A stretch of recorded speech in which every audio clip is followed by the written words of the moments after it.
नमस्कार दोस्तों। पिछले एक महीने से भी ज्यादा हो चुका है कृषि कानून को लेकर काफी बड़ा प्रोटेस्ट हमें देखने को मिल रहा है दिल्ली और उसके आसपास के रीजन्स में। और इन सभी चीजों को देखते हुए यहां पर फाइनली सरकार ने डिसाइड किया कि 18 महीने के लिए करीब 1.5 साल तक जो कृषि कानून है उसका इंप्लीमेंटेशन नहीं किया जाएगा, सस्पेंड कर दिया जाएगा अगले 18 महीने के लिए। ऐसा यहां पर प्रस्ताव रखा गया सरकार के द्वारा सभी किसानों को, लेकिन इस पर्टिकुलर प्रपोजल को भी फार्मर्स ने रिजेक्ट कर दिया है। यहां पर आप न्यूज देख सकते हो, farmers reject government offer to suspend reform laws. तो सबसे पहले हमें जानने की जरूरत है कि ऐसा अचानक से क्या हुआ है जिसकी वजह से सरकार यहां पर 1.5 साल के लिए ये जो कानून है उसको सस्पेंड करने के लिए रेडी हो गई है। तो इसके बारे में थोड़ा सा जानेंगे। चलिए आगे बढ़ते हैं। मैं हूं अंकित अग्रवाल और अपडेट के लिए आप मुझे फॉलो कर सकते हैं इंस्टाग्राम, फेसबुक और ट्विटर पर। मेरे लेक्चर की हर पीडीएफ आपको फेसबुक पर तो मिलेगी ही, प्लस साथ में आप मेरा टेलीग्राम चैनल ज्वाइन कर सकते हैं by searching Ankit Agarwal official. और अगर आप यूपीएससी की तैयारी कर रहे हैं तो आपके लिए सुनहरा मौका स्टडी IQ लैब के लिए स्मार्ट कोर्सेज, जिसके थ्रू आप अपनी प्रिपरेशन और भी ज्यादा अच्छे तरीके से कर सकते हैं। तो सबसे पहले देखते हैं दोस्तों यहां पर हुआ क्या है। थर्सडे को यहां पर जो फार्मर यूनियन है उन्होंने यहां पर कहा कि जो सेंट्रल गवर्नमेंट की तरफ से प्रपोजल आया था कि 18 महीने के लिए ये जो कानून है, ये जो 3 कृषि कानून है उसको हम सस्पेंड कर सकते हैं और इसको लेकर हम एफिडेविट भी जमा कर देंगे सुप्रीम कोर्ट के अंदर। लेकिन इसको भी यहां पर हटा दिया गया है, इस प्रपोजल को रिजेक्ट किया गया है। इनफैक्ट यहां पर मैं आपको बता दूं, फार्मर्स के द्वारा बोला गया है कि हम अपना जो पूरा प्रोटेस्ट है उसको जारी रखेंगे जब तक यहां पर आप ये तीनों कानून पूरी तरह से हटा ना दो। और इसके अलावा यहां पर एक और डिमांड है, वो है एमएसपी को लीगल करिए, मतलब कि कानून के तहत यहां पर एमएसपी लेकर आइए। क्योंकि अभी तक जो एमएसपी है वो एक तरह का इंडिकेटिव प्राइस होता है, आप समझिए मिनिमम सपोर्ट प्राइस यहां पर जो सरकार निकालती है वो एक तरह का इंडिकेटिव प्राइस होता है। लेकिन कहीं पर भी सरकार एक तरह से कंपेल नहीं है कि उसको खरीदे अनाज को या फिर जो भी फूड ग्रेन्स उगाए जाते हैं। तो यहां पर कानून बनाने की बात कही जा रही है काफी लंबे समय से। तो ये दो मांग के ऊपर जो किसान हैं वो एक तरह से अड़ गए हैं, आप कह सकते हो। और जब तक ऐसा नहीं किया जाएगा, किसानों का कहना है कि हम यहां पर प्रोटेस्ट करते रहेंगे। और यहां पर आप देख सकते हो कि जो पूरा फार्मर्स यूनियन है इसको लेकर यहां पर फार्मर यूनियन को बोला जा रहा है संयुक्त किसान मोर्चा। बहुत सारे जो फार्मर यूनियन है उनका एक तरह का जनरल बॉडी मीटिंग हुआ था सभी का, और इस पूरे जनरल बॉडी मीटिंग में यहां पर उन्होंने कहा कि हम इस प्रस्ताव को ठुकराते हैं। यहां पर मैं आपको बता दूं कि सरकार के द्वारा ये जो प्रस्ताव है कि 18 महीने तक सस्पेंड करने का, ये 20 जनवरी को लिया गया जब 10th राउंड ऑफ टॉक्स चल रहा था। मैं आपको बता दूं कि आज जब मैं ये वीडियो रिकॉर्ड कर रहा हूं तो already 11th round of talk यहां पर जारी है किसान और सरकार के बीच में। लेट्स सी कि क्या होता है। लेकिन 10th राउंड ऑफ टॉक में यहां पर सरकार ने कहा था कि हम इसको सस्पेंड कर सकते हैं, क्योंकि सरकार को एक तरफ से यह भी डर है कि 26 जनवरी को जो पूरा रिपब्लिक डे परेड होने वाला है दिल्ली के अंदर, उसके आसपास यहां पर किसान की मांग है कि एक ट्रैक्टर रैली निकाली जाए। और इसी को लेकर कहीं ना कहीं देखते हुए यहां पर जो सरकार है उन्होंने कहा कि हम सस्पेंड करने के लिए भी रेडी हैं। लेकिन यहां पर एक सबसे बड़ा क्वेश्चन आता है कि आपने देखा होगा कि सरकार यहां पर एक तरफ से पूरी कोशिश कर रही थी कि यहां पर हम अमेंडमेंट कर दें, कुछ ना कुछ ऐसी चीजें कर दें ताकि ये कानून को ना हटाना पड़े। लेकिन अचानक से ऐसा क्या हुआ है जिसकी वजह से सरकार यहां पर रेडी हो गई है इसको सस्पेंड करने के लिए? एक सबसे बड़ा प्रश्न है। तो देखिए, इसका आंसर ना तो मुझे पता है, ना तो या तो सरकार जब तक बताएगी तब तक हो सकेगा। लेकिन इसके बारे में इंडियन एक्सप्रेस में एक आर्टिकल लिखा गया था, 4-5 रीजंस बताए गए थे और वही रीजंस मैं आपको इस वीडियो में बताने वाला हूं। सबसे पहला है दोस्तों, आपको याद होगा 12 जनवरी को सुप्रीम कोर्ट का ऑर्डर आया था कि ये जो फार्म लॉज हैं उसके ऊपर स्टे लगा दिया जाए। और यहां पर सुप्रीम कोर्ट ने एक कमिटी बना दी ताकि यहां पर कमिटी के द्वारा सुनवाई की जाएगी जो भी किसान की मांग है। तो यहां पर एक तरह से सरकार एक्सपेक्ट नहीं कर रही थी कि सुप्रीम कोर्ट इस तरह से स्टे लगा सकता है, क्योंकि आज कभी भी आप देखोगे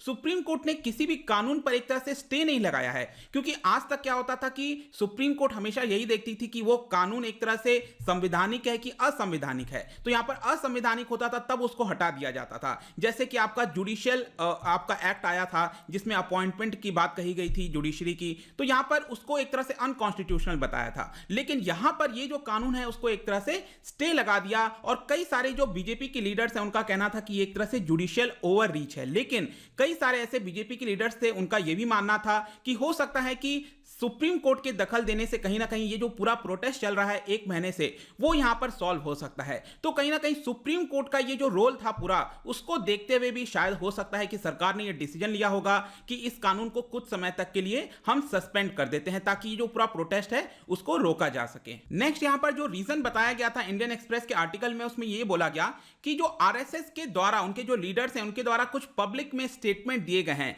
और इसकी वजह से भी कहीं ना कहीं इंडिकेशन मिल रहा है कि जो आरएसएस है, जो संघ है, वो कहीं ना कहीं खुश नहीं है बीजेपी लीडरशिप के साथ, जिस तरह से इस पूरे प्रोटेस्ट को हैंडल किया जा रहा है। यहां पर आप देख सकते हो कि जो आरएसएस के जनरल सेक्रेटरी हैं सुरेश भैयाजी जोशी, उन्होंने यहां पर बताया कि एक मिडिल ग्राउंड कहीं ना कहीं सरकार को निकालना चाहिए था, ताकि इसको लेकर एक सोल्यूशन बन सके। यहां पर जल्दी से कभी रिमार्क नहीं दिया जाता है आरएसएस की तरफ जब भी आप देखोगे, लेकिन एक तरह का रेयर पब्लिक रिमार्क था, जिसकी वजह से साफ पता चल रहा था कि जो संघ है वो डिसइल्यूशनमेंट है पूरे सरकार के हैंडलिंग को लेकर, जिस तरह से इशू को देखा गया है। यहां पर जो भैया जी जोशी हैं, उन्होंने ये भी बोला कि it is not good for the health of society for any agitation to run for too long. तो इतना लंबा यहां पर कोई एजिटेशन चले, ये कहीं ना कहीं सोसाइटी के लिए हेल्दी नहीं है। और इसी को देखते हुए बताया जा रहा है कि एक क्लियर मैसेज था बीजेपी के लीडरशिप के लिए कि किसी प्रकार से इस पूरे प्रोटेस्ट को खत्म किया जाए, और ये भी एक स्टेप हो सकता है मे भी, जिसकी वजह से यहां पर सरकार ने 1.5 साल का ये जो निर्णय लिया है सस्पेंड करने का,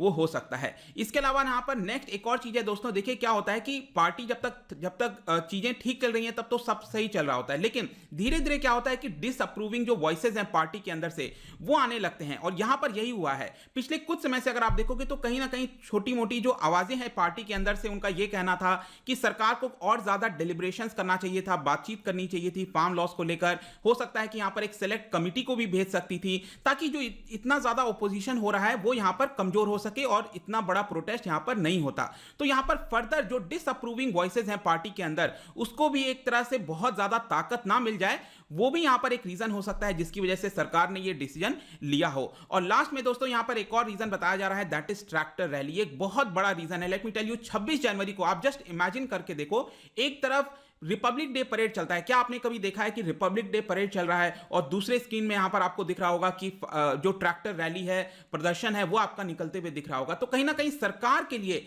एक काफी बड़ा एम्बेरसमेंट हो सकता है अगर यहां पर दिल्ली के अंदर एक काफी बड़ा ट्रैक्टर रैली निकाला गया, क्योंकि यहां पर किसान मानने के लिए तैयार नहीं है। यहां पर इवन जो सुप्रीम कोर्ट है उसने भी कोई स्टैंड नहीं लिया है। सुप्रीम कोर्ट ने कह दिया कि दिल्ली पुलिस यहां पर जो भी डिसाइड करेगी कि फार्मर्स को एंटर करने देना चाहिए या फिर नहीं करने देना चाहिए, वो दिल्ली पुलिस डिसाइड कर सकती है। और कहीं ना कहीं सरकार इससे खुश नहीं थी, और कहीं ना कहीं सरकार को लगता है कि अगर सुप्रीम कोर्ट इस पर डिसाइड करती, बोलती कि ट्रैक्टर रैली नहीं होगी, तो सरकार के लिए आसानी हो जाती। लेकिन ऐसा सुप्रीम कोर्ट ने नहीं किया। तो यहां पर सरकार के लिए एक बहुत बड़ी चिंताजनक बात हो गई है कि रिपब्लिक डे के दिन अगर इस तरह का पिक्चर सामने आता है, क्योंकि एक तरह से थोड़ा ढल जाएगा जो रिपब्लिक डे का परेड है, वो आप कह सकते हो कि पूरे प्रोटेस्ट के अंदर थोड़ा सा ढल सकता है, शैडो में आ सकता है, और ये डर है थोड़ा सा सरकार को। तो ये भी एक रीजन हो सकता है जिसकी वजह से सरकार ने डिसाइड किया होगा। और एक लास्ट में पार्लियामेंट सेशन, आपको पता है कि बजट सेशन आने वाला है, 29 जनवरी से स्टार्ट होगा, जिसकी वजह से यहां पर जो ऑपोजिशन है उसको एक मौका मिल जाएगा सरकार को कॉर्नर करने के लिए। और इवन सिर्फ ऑपोजिशन नहीं, यहां पर जो रीजनल पार्टीज हैं छोटे मोटे, इसके अलावा यहां पर जो सरकार के खुद थोड़े बहुत जो अलाइज बचे हैं, उनकी तरफ से भी फार्मर्स को लेकर कई बार सपोर्ट आपको देखने को मिला है। और यहां पर जो सरकार है, जो बीजेपी है, उसको डर लग सकता है कि यहां पर एक मौका ना मिल जाए, एक अपॉर्चुनिटी ना मिल जाए यहां पर ऑपोजिशन को, कि सब यूनाइटेड हो जाएं। क्योंकि अभी तक आप देखोगे तो ऑपोजिशन जो है वो पूरी तरह से बिखरा हुआ है हमारे देश के अंदर, तो यहां पर एक मौका मिल सकता है। तो इसको भी देखते हुए मे भी हो सकता है कि सरकार ने डिसाइड किया हो यहां पर सस्पेंड करने के लिए लॉस को। लेकिन जैसा मैंने आपको बताया, यहां पर फार्मर्स इसको भी मानने के लिए तैयार नहीं है, तो अभी के लिए सस्पेंड तो नहीं किया गया है, वो देखना होगा। आज यहां पर जब मीटिंग होती है 11th राउंड ऑफ टॉक, उसमें क्या निकल कर आता है, कुछ इंपॉर्टेंट चीजें होंगी तो मैं आपको बताऊंगा।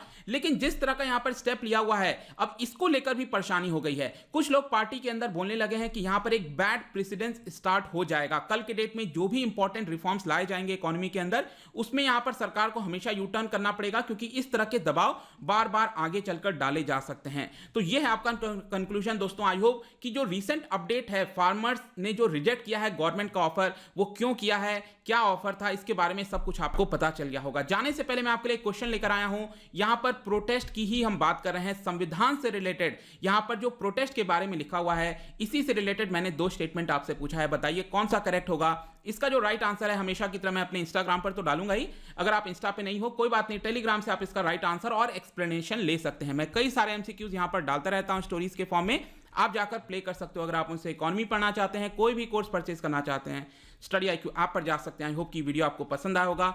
मिलता हूं आपसे next time, till then thank you very much, see you soon.